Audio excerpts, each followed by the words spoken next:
Not knowing your rental agreements before putting your home on the market can cost you north of $50,000 on closing, and may be the difference between getting that next home and being homeless.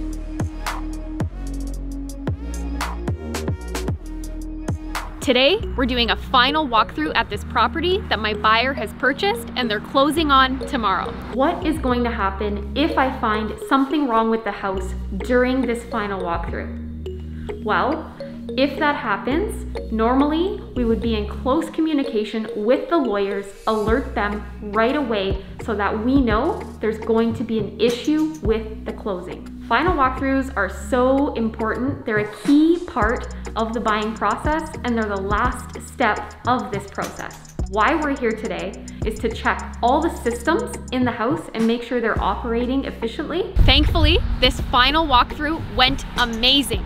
All the systems worked, the hot water tank is operating correctly, none of the lights are out, there's nothing crazy left behind, so we're clear to close tomorrow.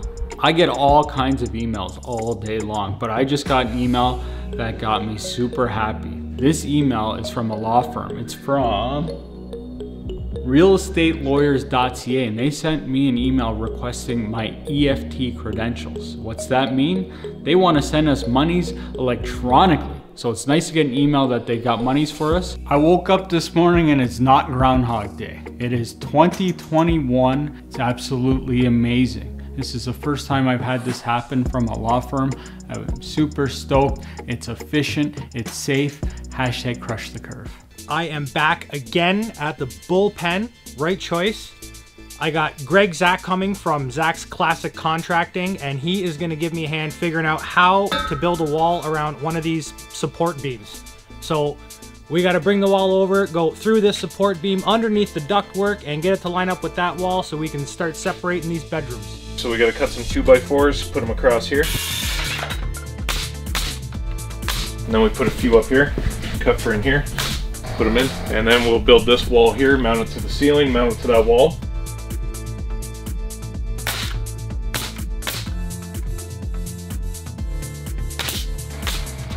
And then come underneath this, and then that'll come over here. We put a 2x6 up here, Yeah. connect it to that, build our little wall around that.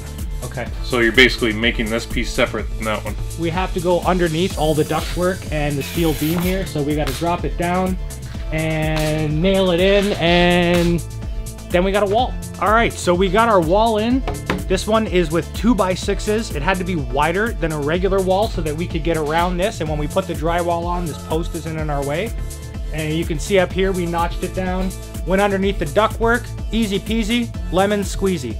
I'm dealing with a situation right now that I've dealt with before in the past, and it is not a fun experience. We are coming up on closing, and we are having some issues with some rental agreements that could provide a huge expense on the closing of this property. Hi Marion, how are you?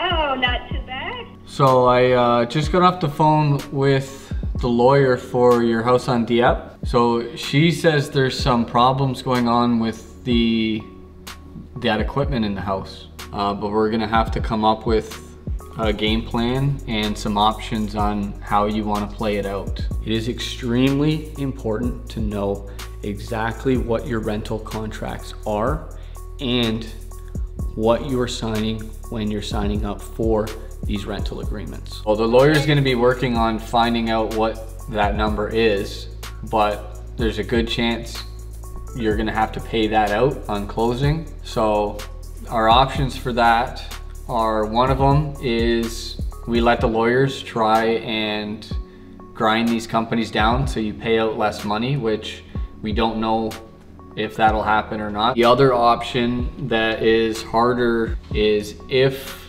we can get the people who bought to agree to it, we can try and leave the contracts in place and nobody pays those companies. And then if those companies come to take out the equipment, then you just buy new equipment.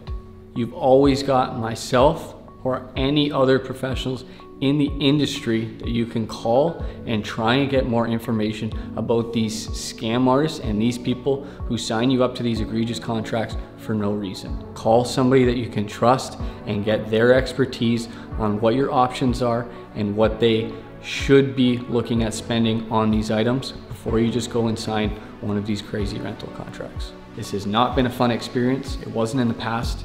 It's not fun now, and it will not be fun in the future. So we need to do what we can to stop this from happening.